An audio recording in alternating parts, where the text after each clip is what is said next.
تبارك الذي نزل الفرقان على عبده ليكون للعالمين نذيرا.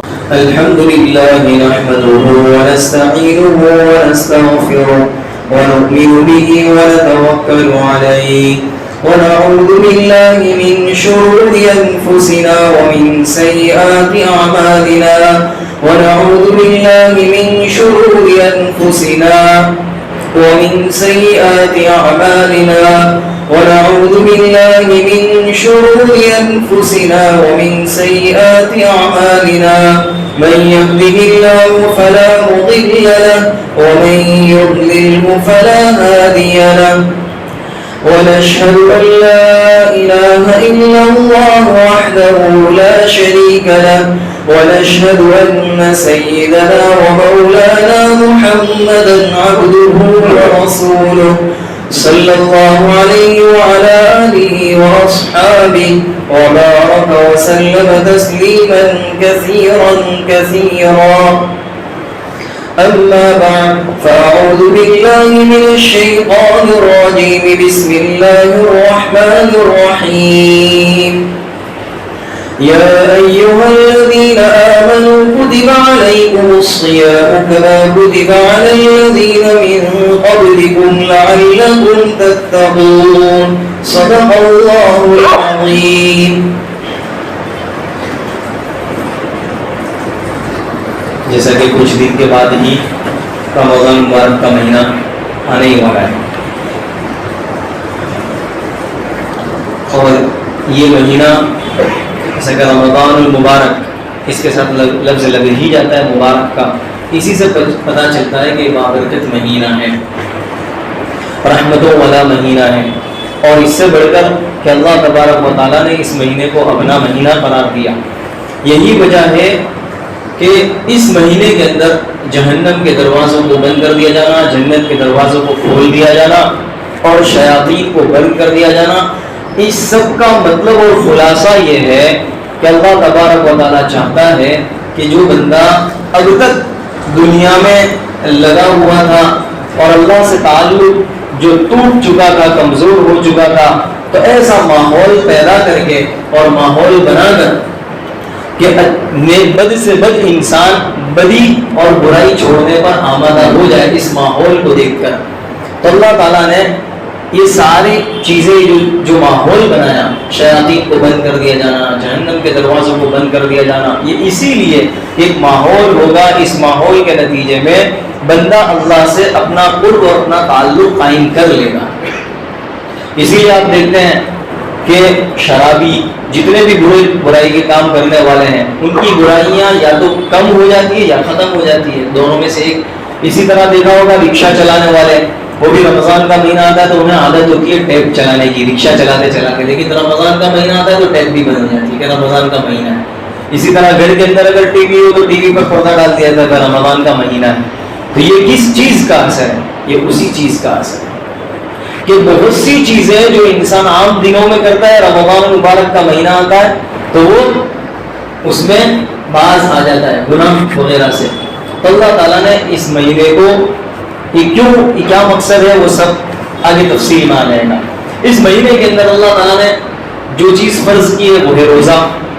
جیسا کہ آیت کریمہ تلاوت کی، اس کے اندر یہی بات بتلائی ہے، ایمان والو تم پر فرض کر دیے گئے روزے. اب روزہ جیسا کہ سب جانتے ہیں صبح صادق سے لے کر سورج کے غروب ہونے تک کا روزہ رہتا ہے. اب یہ روزہ مطلب کھانے پینے سے رک جانا، صرف یہی کھانے پینے سے رک جانے کا نام روزہ نہیں ہے. تو بہت سی گناہوں سے بھی اپنے آپ کو بچانے کا نام روزہ ہے. ایک صرف کھانا پینا یہی نہیں، بلکہ جتنی بھی نافرمانی اور جتنے بھی گناہ ہیں ان تمام گناہوں سے اپنے آپ کو بچانے کا نام روزہ ہے.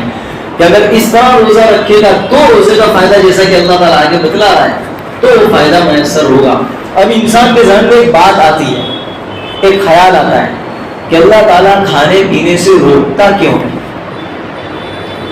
کیا اس وجہ سے اللہ تعالیٰ ناراض ہے تو کھانا پینا بند کر دیا، 12 گھنٹے 13 گھنٹے 14 گھنٹے کے لیے کھانا پینا بند، تو ناراض ہے اس لیے کھانا پینا بند کروایا 1 مہینہ؟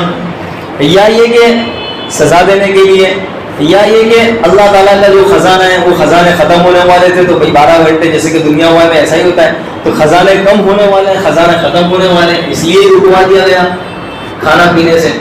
تو اللہ تعالیٰ یہ جو خیال آ سکتا تھا اسی کا جواب آگے دیا، یا ایھا الذین آمنوا کتب علیکم الصیام کما کتب علی الذین من قبلکم، کہ دیکھیے یہ صرف روزے تم پر فرض نہیں کر دیے گئے، تم سے پہلے لوگوں پر بھی روزے فرض کیے گئے۔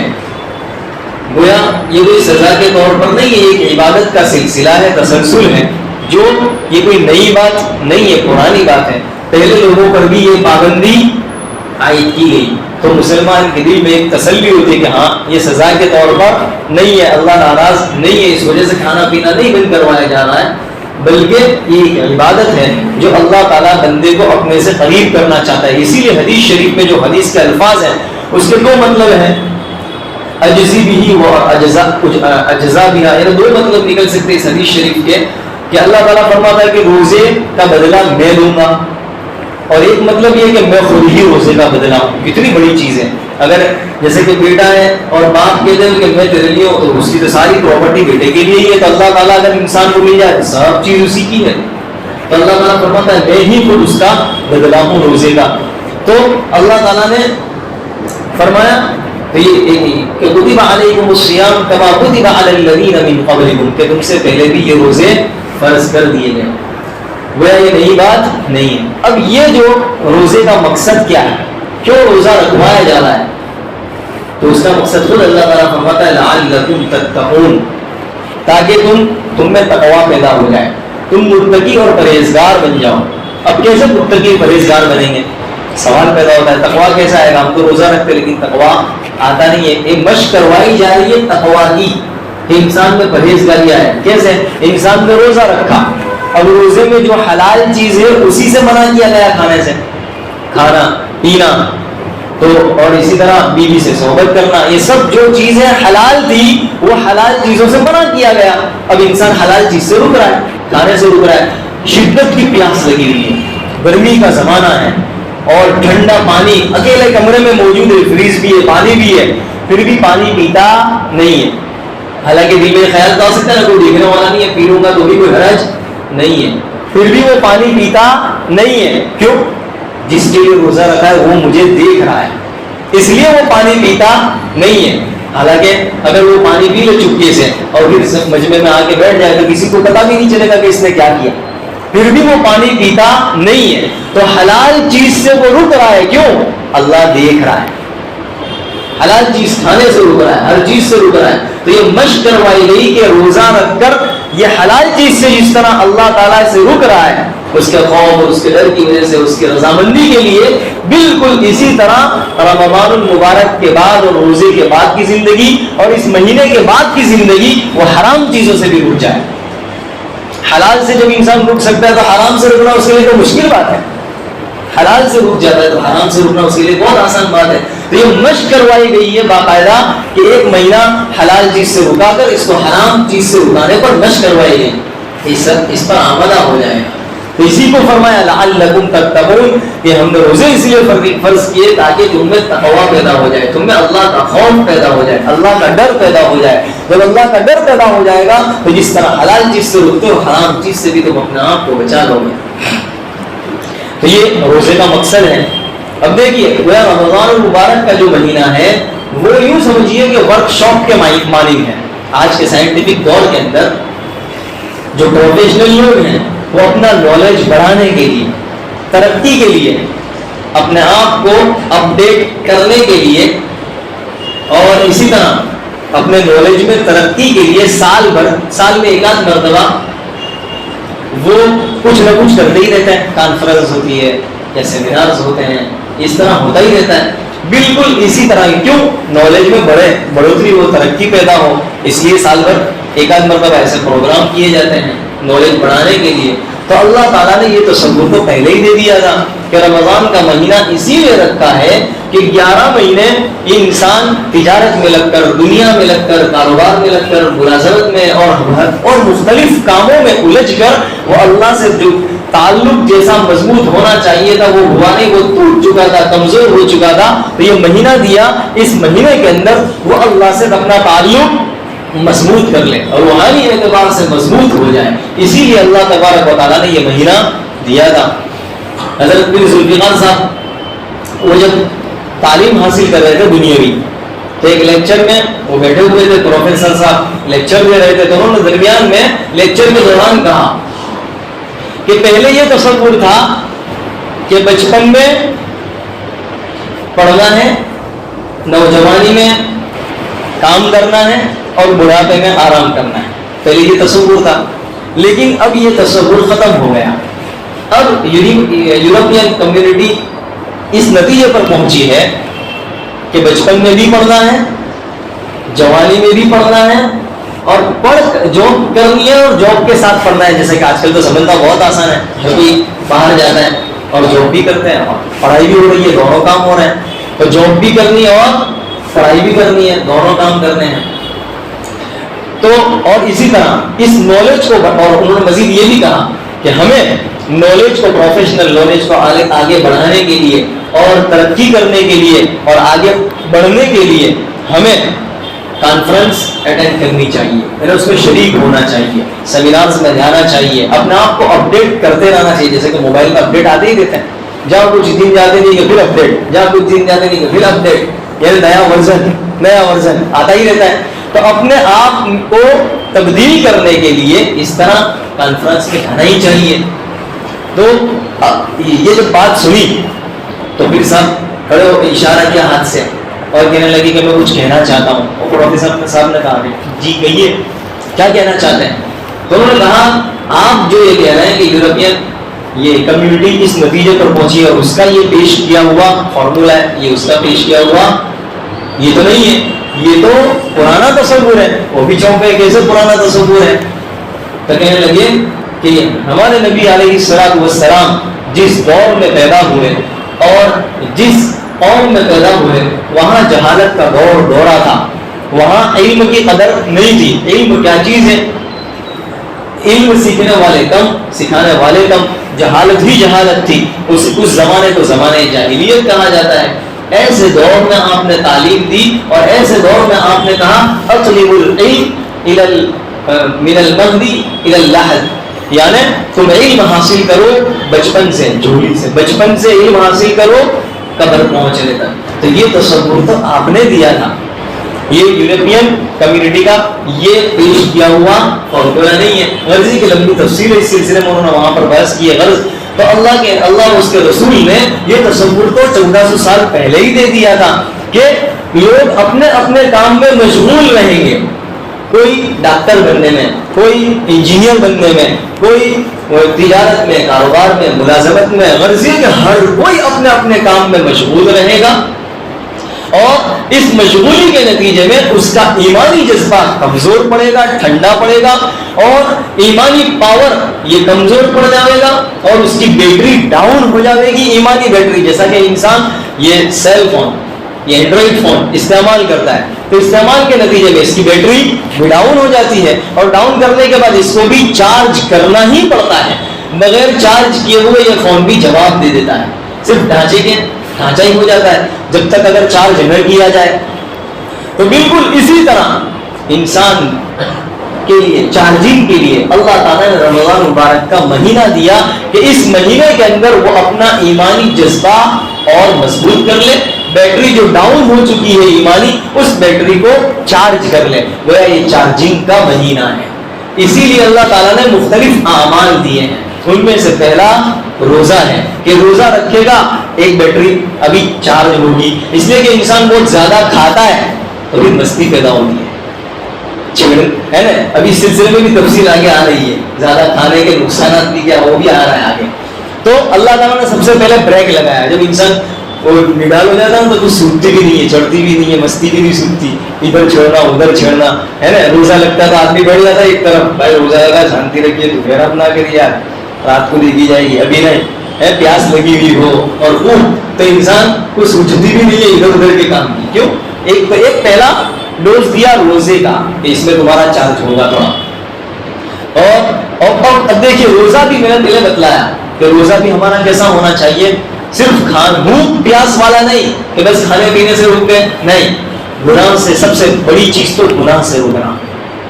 اگر انسان گناہ سے نہیں رکے گا تو روزے کا فرض ہے وہ تو ادا ہو جائے گا، لیکن جو تقویٰ، جو فائدہ، جو ثمرہ اور جو نور آنا چاہیے وہ نہیں آئے گا۔ آج ہمارا حال تو یہ کہ روزہ تو رکھ لیتا ہے لیکن غیبت چالو رہتی ہے، غیبت سے انسان باز نہیں آتا، ایک دوسرے کی تیری میری چلتی ہی رہتی ہے۔ پہلے تو ایسا کہا جاتا تھا کہ جہاں 4 عورتیں جمع ہو، گیا کوئی آدمی کا نمبر آ گیا، اوپر سے لے کر نیچے تک ننگا، کپڑے پھٹنے نہیں ہے، پورا ننگا ہی ہو جائے گا، یہ گیا۔ اگر کسی نے بھول سے بھی اس کی تعریف کر لی کہ وہ تو بہت اچھا ہے، اب 3 ہم سمجھتا ہے، ہم کو خبر ہو کتنا پانی میں، کچھ اچھا بچہ نہیں، چل ایک کی تعریف بھی کسی کو بھاتی نہیں ہے تو تعریف بھی نہیں کرنی چاہیے کسی کی، اور ورنہ 3 جو ہوں گے وہ اس کی تعریف نہیں بھاتی تو وہ 3 اس کے کپڑے ہی اتار کے رکھ دیں گے۔ غرض یہ کہ اب تو مردوں میں بھی اور خاص خواص کے اندر بھی یہ چیز، یہ بیماری بہت عام ہوئی ہے۔ اللہ تعالیٰ میری اور آپ کی اس سے حفاظت فرمائے۔ تو نتیجہ کیا ہوا؟ گویا غیبت کرنے والا اپنے آپ کو اچھا سمجھتا ہے، میں اچھا ہوں، یہی ہوا نا، اس کو خراب سمجھتا ہے، گویا یوں سمجھتا ہے کہ میں جنتی میں وہ جہنمی، فیصلہ بھی خود ہی کر لیتا ہے، حالانکہ جنتی اور جہنمی ہونے کا فیصلہ تو اللہ جانتا ہے۔ اللہ کو معلوم ہے کہ کون جنتی کون جہنمی، تو وہاں جا کر انسان کو پتا چلے گا۔ یہاں ہم کیسے فیصلہ کر سکتے کہ وہ ایسا وہ ایسا وہ ایسا؟ ہمیں معلوم ہے کہ ہمارا کہاں ٹھکانا ہے، ہر کوئی جانتا ہے ہمارا کہاں ٹھکانا ہے۔ اگر ٹھکانا جانتا ہو تو وہ حق رکھتا ہے کہ وہ دوسرے کے بارے میں بولے۔ حضرات صحابہ کرام جن کو جنت کی بشارت دی گئی، 10 صحابہ کرام، وہ خود کتنے ڈر رہے ہیں، کتنے سہمے ہیں، اور وہ خود غیبت سے اپنے آپ کو گناہوں سے، نافرمانیوں سے بچا رہے ہیں۔ حضرت ابو بکر رضی اللہ تعالیٰ عنہ کہہ رہے ہیں کہ کاش کہ میں تنکا ہوتا، کاش کہ میں پرندہ ہوتا۔ ان لوگوں کا حال یہ ہے، اور ہم اتنے گناہ میں ملوث، اتنے گناہ میں ملوث ہونے کے باوجود دوسرے کو ننگا کرنے میں لگے ہوئے ہیں کہ وہ ایسا وہ ایسا وہ ایسا اور وہ ایسا۔ گویا کہ ہمیں تو معلوم ہے، ہمیں تو گارنٹی اور سرٹیفکیٹ مل گیا جنت کا، اب دوسرے کے بارے میں جو کہنا ہے کہتے رہو۔ اس لیے ہمیں اپنا آپ کو گناہوں سے اور جھوٹ سے اور اسی طرح دھوکے سے، جو گناہوں میں ملوث ہیں ان کو ٹارگیٹ بنائیں کہ اس رمضان کے مہینے میں ہم بد نظری ہے یا ایک بدگمانی ہے، اسی طرح دھوکہ ہے، فریب ہے، جس گناہ میں ملوث ہے وہ ان گناہوں سے اپنا آپ کو بچائیں گے۔ نتیجہ کیا ہوگا؟ جیسا رمضان گزرے گا 11 مہینے اس کے ایسے ہی گزریں گے انشاءاللہ۔ گویا کہ یہ رمضان کا مہینہ ایک یہ اچھا تو 11 مہینے اچھے، اور یہ برا گزرا تو 11 مہینے بھی ایسے ہی گزریں گے۔ اس لیے اس کو اچھا گزارنے کی فکر کرنی چاہیے۔ تو پہلی جو چیز ہے وہ روزہ ہے۔ دوسری چیز ہے وہ تراویح ہے کہ تراویح ہماری اچھی ٹھیک ہونی چاہیے۔ ایسا نہیں، دیکھیے ہر ایک جو چیز بتلا رہا ہوں، اگر اس پر وضاحت کی جائے، تفصیل کی جائے تو پھر آدھا گھنٹہ ایک پر لگے گا، مختصر بتلانا چاہیے۔ تراویح ہے، اور تراویح ہمیں شوق سے پڑھنی چاہیے۔ ایسا نہیں کہ یہاں امام تو پڑھ رہا ہے، تلاوت کر رہا ہے اور وہاں بیٹھے ہوئے ہیں، ایسا نہیں ہونا چاہیے، بلکہ ہمیں تراویح کے اندر شوق اور ذوق کے ساتھ تراویح پڑھنی چاہیے۔ یہاں امام اللہ اکبر کہے تو یہ مقتدی بھی اللہ اکبر کہے۔ جس طرح مردوں کے لیے تراویح سنت ہے وہ انہیں پڑھنی چاہیے، اسی طرح عورتوں کو بھی چاہیے کہ وہ بھی اپنے گھروں میں تنہا تراویح کا اہتمام کریں۔ ایسا نہیں کہ ہمارے لیے تو تراویح نہیں ہے، ان کو بھی چاہیے کہ وہ تراویح کا اہتمام کریں۔ تو دوسری چیز تراویح ہے، اور تیسری جو چیز ہے وہ تلاوت کلام پاک ہے کہ قرآن کریم کی تلاوت کا خوب اہتمام کریں۔ دیکھیے جب قرآن کریم نازل ہوا کس مہینے میں؟ شہر رمضان الذی انزل فیہ القرآن، قرآن کریم رمضان کے مہینے میں، اور انا انزلناہ فی لیلۃ القدر، شب قدر کے اندر، گویا مہینہ رمضان کا، رات شب قدر کی۔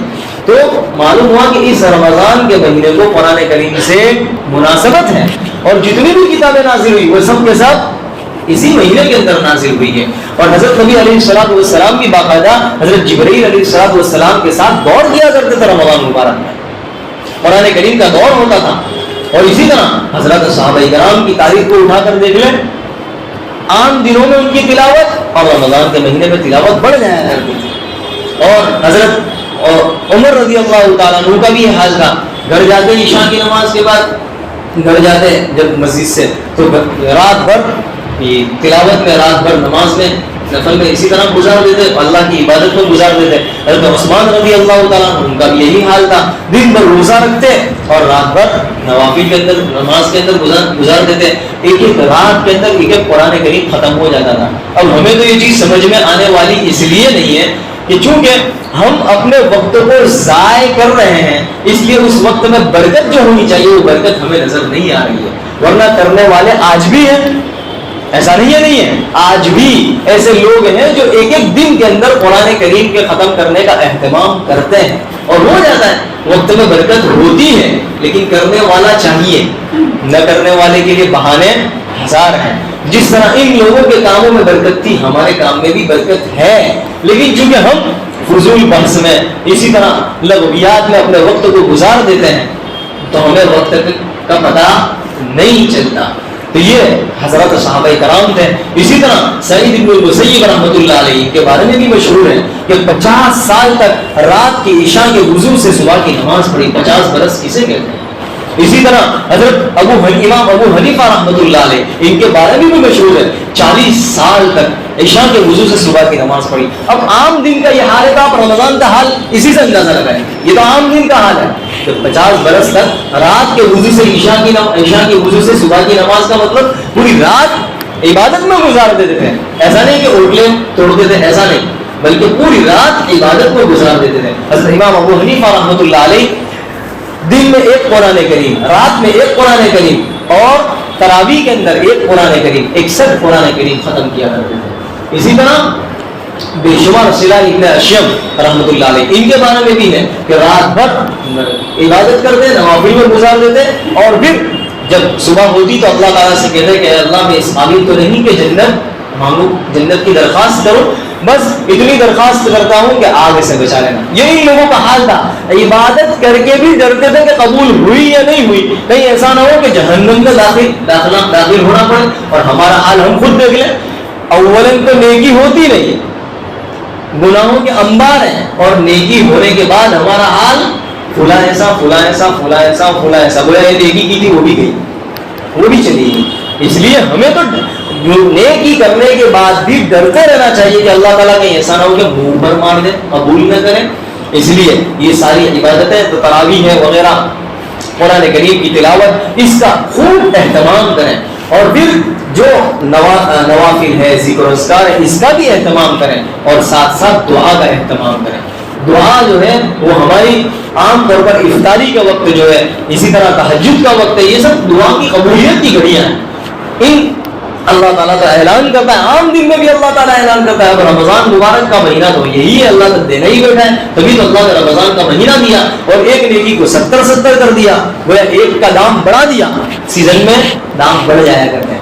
عام دن میں پٹاخے کچھ کلو سستے ہوں گے, لیکن جب سیزن آئے گی, اسی طرح لیمو کی سیزن آتی ہے تو ریٹ بڑھ جاتے ہیں. تو اللہ تعالیٰ یہ سیزن ہے رمضان میں عبادت کا, اللہ سے قرب کا, تو اس سیزن میں اللہ نے بھی نیکیوں کے دام بڑھا دیے ہیں. ایک کے سیکھتے اور جیسی جیسی انسان کی نیت اور دام بڑھ جائیں گے یہاں پر. تو اللہ تعالیٰ نے یہاں پر بھی اس کے ریٹ بڑھا دیے. اللہ تو دینے ہی بیٹھا ہے, تو ہمیں دعا کا خاص اہتمام کرنا چاہیے, تہجد کا اہتمام کرنا چاہیے. عام دن میں نہیں کرتے تو کم از کم سحری میں کچھ وقت پہلے ہی اٹھ جائیں اور تہجد پڑھیں اور دعا کا اہتمام کریں 5-10 منٹ 15 منٹ. اسی طرح افطاری سے پہلے, عام طور پر یہ 2 وقت میں بہت غفلت ہوتی ہے, اور خاص طور سے افطاری کے وقت بہت سے لوگ ایسے ہوتے ہیں جو باہر بیٹھے رہتے ہیں. یہ اچھی چیز نہیں ہے کہ افطاری کا جو وقت ہے اس سے پہلے 10-15 منٹ کا وقت ہے وہ دعا کی قبولیت کا وقت ہے. ہونا یہ چاہیے کہ ہم جتنے افطاری کی خریدی ہے, اسی طرح عورتوں کو چاہیے کہ وہ جو افطاری بنا رہی ہے, یہ جو کھانا پینا بنا رہی ہے, اس کو بھی چاہیے کہ وہ اپنے کام کو آگے پیچھے کرے. اس لیے کہ مہینہ پورے سال تو ہوتا نہیں ہے, 1 مہینہ ہے, اور 1 مہینے کے اندر اہتمام کرنا آسان ہے. تو جس کا جو کام ہے وہ اپنا کام آگے پیچھے کرے. دیکھیے, ایک اپنا شیڈیول بنائیں, ٹائم ٹیبل. جب تک ہم اپنا ٹائم ٹیبل نہیں بنائیں گے اس وقت تک یہ مہینہ وصول نہیں ہوگا. ہم اپنا ٹائم ٹیبل بنائیں کہ ہمیں کام بھی کرنا ہے, نوکری کرنی ہے, ملازمت کرنی ہے, تجارت کرنی ہے, کاروبار کرنا ہے. اب ہم اپنی تجارت میں بھی کچھ تخفیف کر دیں کہ عام دن میں 12 گھنٹے, تو چلو اس مہینے میں کچھ اور تخفیف, رزق تو اللہ دے ہی دے گا. ایسا نہیں ہو سکتا کہ ہم شٹل گرا دیں گے تو ہمارا رزق دوسرا لے جائے گا, ایسا نہیں ہوگا. تو ہم اپنا ایک ٹائم ٹیبل بنائیں کہ ہمیں ایک یہ ظہر کے وقت یہ کرنا ہے، عصر کے وقت یہ کرنا ہے، مغرب کے وقت یہ کرنا ہے اور عشاء کے وقت یہ کرنا ہے. جب تک ہم اپنا ٹائم ٹیبل نہیں بنائیں گے بس ایسے ہی پڑھ لیں گے تو اسی طرح یہ مہینہ گزر جائے گا جس طرح عام مہینے گزر گئے، جس طرح اس سے پہلے رمضان گزر گیا. تو یہ وصول نہیں ہو سکے گا. اس لیے ہم اپنا سب سے پہلا ٹائم ٹیبل بنائیں. عورتوں کو چاہیے کہ وہ بھی اپنا ٹائم ٹیبل بنائیں، اپنا ایک نظام بنائیں کہ ہمیں بھی اس مہینے کے اندر تراویح پڑھنی ہے اور اسی طرح قرآن کریم کی تلاوت کرنی ہے. اور تلاوت ایک ٹارگیٹ بنائیں کہ ہمیں قرآن کریم کتنا ختم کرنا ہے. ٹارگیٹ بنائیں روزانہ کتنا پڑھنا ہے. ایک عام آدمی بھی ایک دن کے اندر اگر ٹارگیٹ بنائے 10 پارے پڑھ سکتا ہے. ٹارگیٹ بنائے تو پڑھ سکتا ہے، نہیں پڑھ سکتا نہیں. جیسے کہ سیزن آتی ہے تو کیسا ٹارگیٹ ہوتا ہے، وہ سال 1 لاکھ تھے تو اس سال تو آنے چاہیے، تو نہیں آتے تو پھر کوئی اسکیم نکالو. 10% آفر تو دوسرا نکالا گا 20%، تیسرا نکالا 50، 30 چوتھا نکالا گا 80%. ایک جگہ دے گا ریلیف فنڈ، اب تو دوسری آگے دیکھنی پڑے گی 100% ہو. 80 کے بعد اب سبھی لے جاتا ہے 20%. تو انسان کیا کرتا ہے، اب تو کمانا ہے، گزشتہ اتنا اب اس سال اور زیادہ. تو ہمیں ایک ٹارگیٹ لگانا ہے کہ ہمارا اتنا قرآن کریم ہونا ہی چاہیے. ہو جائے گا، کوئی مشکل نہیں ہے. ہم اپنا کام آگے پیچھے کریں، عورتوں کو بھی چاہیے کہ وہ اپنا کام آگے پیچھے کریں. ہر ایک ارادہ کر لے، نیت کر لے کہ ہمیں اس مہینے کو وصول کرنا ہی ہے. جب انشاءاللہ وصول ہو جائے گا تو آئندہ 11 مہینے انشاءاللہ ہم خود دیکھیں گے اس کا اثر 11 مہینے تک رہے گا. جیسے کہ انسان سائیکل چلاتا ہے یا گاڑی چلاتا ہے، ایکسیلیٹر دیا، اب گاڑی چل رہی ہے 60 پر 70 پر، اب ایکسیلیٹر جو دیا تھا اب اس نے واپس جیسا تھا ایسا ہی کر دیا تو گاڑی بند ہو جائے گی چلنا. بلکہ اس گاڑی ایکسیلیٹر جو دیا تھا اس کا اثر باقی رہے گا نا، رہے گا یا نہیں رہے گا؟ کیوں؟ اس کا اثر ایکسیلیٹر کا، اگرچہ ابھی ایکسیلیٹر اب دیا نہیں ہے لیکن وہ اسی طرح سائیکل چلا رہا تھا تو سائیکل چلاتے پہیا جو لگا رہا تھا پہیے بند کر دیے دینا تو بھی سائیکل چلتی رہے گی جب تک بریک نہیں مارے گا.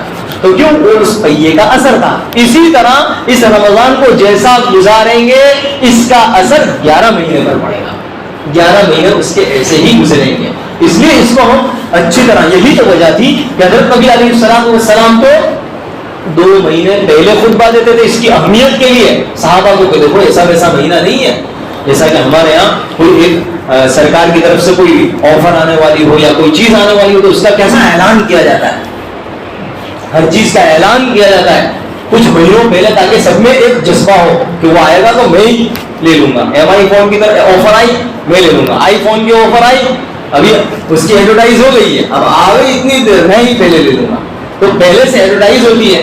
اللہ کے نبی علیہ السلام 2 مہینے پہلے اس کی ایڈورٹائز کر رہے ہیں کہ بتلا رہے ہیں کہ دیکھیے 2 مہینے پہلے. اور اسی طرح دعا بھی سکھلائی، اللہم بلغنا، اللہم وہ دعا کہ اللہ ہمیں رمضان تک پہنچا، اللہم بارک لنا فی رجب و شعبان، کہ اس میں برکت عطا فرما اور ہمیں رمضان تک پہنچا. تو یہ گویا کہ اس کی اہمیت بتلائی اور لوگوں میں اس کو عام کیا. تو ہمیں اس کا اہتمام کرنا ہی چاہیے. اور اگر جہاں اس کے فضائل ہیں اس کی ایک وعید بھی سن لیں، جیسا کہ ہر ایک نے سنی ہوگی کہ حضرت نبی علیہ السلام نے ایک ممبر کے ایک قدم رکھا ممبر پر تو آمین کہا، دوسرے پر رکھا آمین کہا، تیسرے پر آمین کہا. صحابہ نے پوچھا یا رسول اللہ ہم نے تو ایک عجیب بات سنی جو پہلے کبھی نہیں سنی تھی کہ آپ نے پہلے پر قدم رکھا آمین، دوسرے پر قدم رکھا آمین، تیسرے پر قدم رکھا آمین کہا. تو آپ نے کیا فرمایا کہ جبرائیل آئے تھے اور انہوں نے یہ کہا کہ تباہ ہو اور برباد ہو وہ شخص جس نے رمضان کا مہینہ پایا اور مغفرت نہ کرا سکا، بخشش نہ کرا سکا، اپنے گناہ معاف نہ کرا سکا، ہلاک و برباد ہو. تو اس پر اللہ کے نبی نے آمین کہا. اب ظاہر ہے حضرت جبرائیل کی بددعا، پاک فرشتے کی اور اللہ کے نبی کی آمین. اب ہلاکت اور بربادی میں کیا شبہ رہ سکتا ہے انسان کی؟ اس لیے بڑی خطرناک چیز ہے. اور دوسری جو تھی کہ ہلاک و برباد ہو وہ شخص جس پر میرا نام آئے، یعنی حضرت نبی علیہ السلام کا نام آئے اور اس پر درود نہ بھیجے. تو صلی اللہ علیہ وسلم کم از کم تو کہنا ہی چاہیے جب آپ کا نام آئے، وہ بھی ہلاک و برباد ہو. اور تیسرا وہ شخص جو اپنے والدین کو پائے یا ان میں سے کسی ایک کو پائے اور ان کی خدمت کر کے جنت کا حقدار نہ ہو، وہ بھی ہلاک و برباد. یہ 3 بددعا دی تھی آپ نے، اس میں سے ایک یہی. اس لیے ہمیں اس مہینے کا اہتمام کرنا چاہیے کہ ہمارا مہینہ ضائع نہ ہو. اس کا ایک ٹائم ٹیبل بنائیں اور اسی طرح میں جو کہہ رہا تھا نا کہ ہمیں جو سستی آتی ہے، نیند آتی ہے عام طور پر تراویح پڑھی، یعنی کہ تراویح پڑھنے کے بعد جب گھر گئے خوب چوکا اپنی زبان میں، وہ پیٹ بھر کر نہیں، من بھر کے کھایا. اب جب من بھر کے کھائیں گے تو کیا ہوگا؟ جیسے دعوت میں جاتے ہیں یا اسی طرح دعوت، تو کیوں نا پیٹ تو بھر جاتا ہے لیکن من بھرتا نہیں ہے. اب وہ کیا ہے، زیرو لاؤ، وہ اب واپس اندر چلا گیا، تھوڑا اور باقی ہے اور دو. تو آدمی من بھر کر کھاتا ہے، اس کا نتیجہ کیا ہوتا ہے؟ نتیجہ غرور کی تعریف ہوتی ہے. دیکھیے میں تفصیل آپ کو مختصر سی بتلا دوں کہ دماغ جو ہے وہ جسم کے ہر عضو کو خون پہنچاتا ہے. جسم کے جب انسان زیادہ کھا لیتا ہے تو یہ جو خون، دماغ یہ فیصلہ کر لیتا ہے کہ اب مجھے خون کی جو پہنچانے کی زیادہ ضرورت ہے وہ معدے کو، تو وہ معدے کو زیادہ پہنچاتا ہے. نتیجہ ہے کہ خون سب جگہ سے کم ہو جاتا ہے، کم، اور حالانکہ دماغ پر بھی پہنچ رہا ہوتا ہے اور باقی جگہ پر بھی، لیکن کم. اور زیادہ جو خون پہنچتا ہے وہ معدے کو، اس لیے کہ اس کو ہضم کرنا ہے. وہ یہ فیصلہ کر لیتا ہے اب تو مصیبت آ پڑی، اب تو اس کو بھی ہضم کرنا ہے، پتہ نہیں دو ہی کرتا ہے، بیٹا بھی اور گردہ بھی اور یہ اور وہ، اب اس کو ہضم کرنا ہے. تو اب یہ فیصلہ کر لیتا خون وافر مقدار میں معدے پر پہنچ جاتا ہے، جس کے نتیجے میں غنود کی تاری ہوتی ہے، نیند آتی ہے، سستی آتی ہے. اس لیے آپ نے دیکھا ہوگا اب تو بھائی نیند بہت آتی ہے، اب تو سو ہی جانا ہے.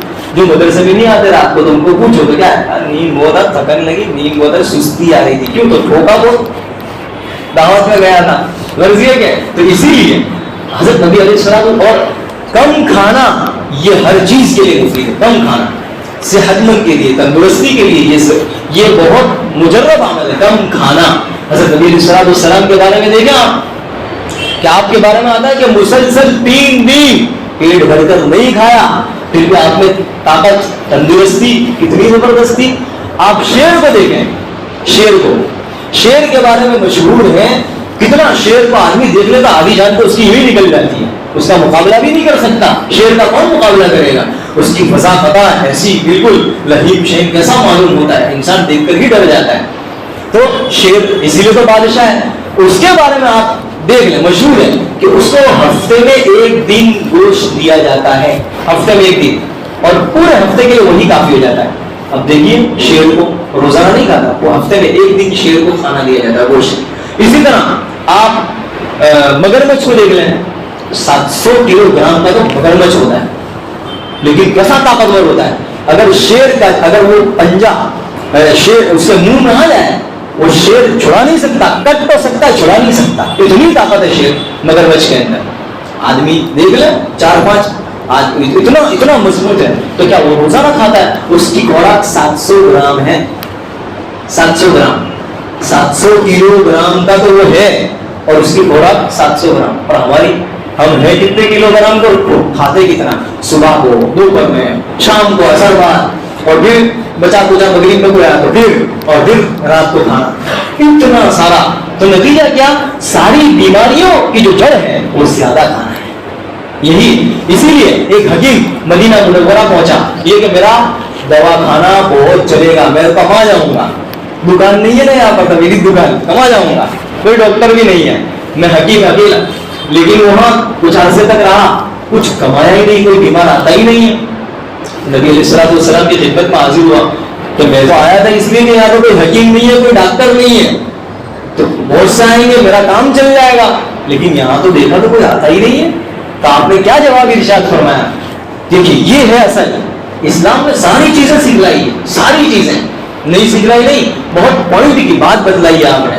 کیا یہ ان لوگوں کی عادت یہ ہے کہ جب سخت بھوک لگتی ہے تب کھاتے ہیں، اور جب بھوک جب ختم ہونے کے قریب ہوتی ہے تو اس کو کھانا چھوڑ دیتے ہیں. یعنی پیٹ بھر کے بھی نہیں کھاتے، ایسا لگتا ہے کہ پیٹ بھرانا آیا ہے، چھوڑ دیتے ہیں. اس نے کہا یہی وجہ ہے کہ کوئی بیمار نہیں پڑتا. آج ہمارے یہاں تو دوا خانے بھرے بھرے پڑے ہیں، خوب کمانا ہے دوا کھانے والا نے. تو وہ حال تھا حضرت نبی علیہ السلام کا حال. جیسے کہ میں نے سنا کہ آپ نے مسلسل 3 دن تک کھانا پیٹ بھر کر بھی نہیں کھایا. غرضے کے اس سلسلے میں تو بڑی تفصیل ہے وہ اپنی جگہ پر. تو اللہ ہمیں چاہیے کہ ہم بھی جو ہے وہ کم از کم اس کا اہتمام تو کر. ہماری خوراک تو ویسے کمی ہے تو ہم پیٹ بھر کر کم از کھائیں، من بھر کر نہ کھائیں، پیٹ بھر کر تو کم از کم کھائیں. تو انشاءاللہ وہ غنودگی اور سستی یہ چیز نہیں رہے گی۔ اللہ تبارک و تعالیٰ سب سے پہلے مجھے عمل کی توفیق عطا فرمائے اور آپ کو عمل کی توفیق عطا فرمائے، اور اللہ اور اس کے رسول صلی اللہ علیہ وسلم، اللہ کے رسول صلی اللہ علیہ وسلم اور حضرات صحابہ کرام نے جس طرح اس مہینے کو وصول کیا، اس طرح مجھے اور آپ کو وصول کرنے کی توفیق عطا فرمائے۔ سبحانك اللهم وبحمدك وتبارك اسمك وتعالى جدك ولا اله غيرك، اللهم صل على سيدنا ومولانا محمد كما صليت على ابراہیم وعلى ال ابراہیم انك حمید مجید۔ اے اللہ ہمارے گناہوں کو معاف فرما، خطاؤں سے درگزر فرما۔ اے اللہ یہ رمضان کا مہینہ جو آ رہا ہے، اے اللہ ہمیں اس رمضان کا مہینہ عطا فرما، اے اللہ اس کی برکات و انوار سے ہمیں مالا مال فرما، اے اللہ تیرے قرب سے مالا مال فرما، اے اللہ تجھ سے تعلق قائم کرنے کی جو نے شکل صورتیں رکھی ہیں، اے اللہ ہمیں اسے اختیار کرنے کی توفیق عطا فرما۔ اے اللہ روزہ اور تراویح اور دیگر نوافل، اے اللہ نوافل کا اہتمام کرنے کی ہمیں توفیق عطا فرما۔ اے اللہ ہمیں اپنے وقت کو ضائع اور برباد کرنے سے ہماری پوری حفاظت فرما۔ اے اللہ مردوں کو بھی توفیق عطا فرما، عورتوں کو بھی توفیق عطا فرما۔ اے اللہ ہر ایک کو مضبوط نیت کرنے کی توفیق عطا فرما۔ اے اللہ ہر ایک کو تلاوت کلام پاک کی زیادہ سے زیادہ اہتمام کرنے کی توفیق عطا فرما۔ اے اللہ زیادہ سے زیادہ قرآن کریم پڑھنے کی ہمیں توفیق عطا فرما۔ اے اللہ ہر ایک کو توفیق عطا فرما۔ اے اللہ یہ مہینہ ہمارا برباد ہو جائے، اے اللہ ایسے ہی، اے اللہ فضول اللہ العلم میں، لغویات میں، اے اللہ بکواس میں، اور اے اللہ اسی طرح ضائع کر دے۔ اے اللہ اس سے ہماری حفاظت فرما۔ اے اللہ اس مہینے کو اس طرح ہمیں وصول کرنے کی توفیق عطا فرما جس طرح تیرے رسول نے، تیرے نبی علیہ السلام نے وصول کیا، جس طرح حضرات صحابہ کرام نے اس مہینے کو وصول کیا۔ اے اللہ ہمیں بھی اس مہینے کو اس طرح وصول کرنے کی ہمیں توفیق عطا فرما۔ اے اللہ زیادہ سے زیادہ عبادت کا اہتمام کرنے کی ہمیں توفیق عطا فرما۔ اے اللہ گناہوں سے بچنے کی ہمیں توفیق عطا فرما۔ اے اللہ خاص طور سے ہمیں گناہ فرمانیوں سے اور گناہوں سے بچنے کی ہمیں توفیق عطا فرما۔ اے اللہ تیری توفیق کے بغیر کچھ نہیں ہو سکتا۔ اے اللہ ہم کچھ بھی چاہ لیں لیکن تیری ارادے کے بغیر، تیری مشیت اور توفیق کے بغیر ہم کچھ نہیں کر سکتے۔ اے اللہ تیری مدد شامل حال فرما۔ اے اللہ ہمیں توفیق عطا فرما، ہمیں توفیق عطا فرما۔ اے اللہ ہمیں توفیق عطا فرما۔ اے اللہ مدد شامل حال فرما۔ اے اللہ ہمارے اس مہینے کو ہمیں وصول کرنے کی توفیق عطا فرما۔ اے اللہ جو کچھ مانگا عطا فرما، جو مانگنے سے رہ گیا اپنے شان عطا فرما۔ ربنا تقبل منا انك انت السميع العليم وتب علينا انك انت التواب الرحيم وصلى الله على النبي الكريم سبحان ربك رب العزة عما يصفون وسلام على المرسلين والحمد لله رب العالمين برحمتك يا ارحم الراحمين۔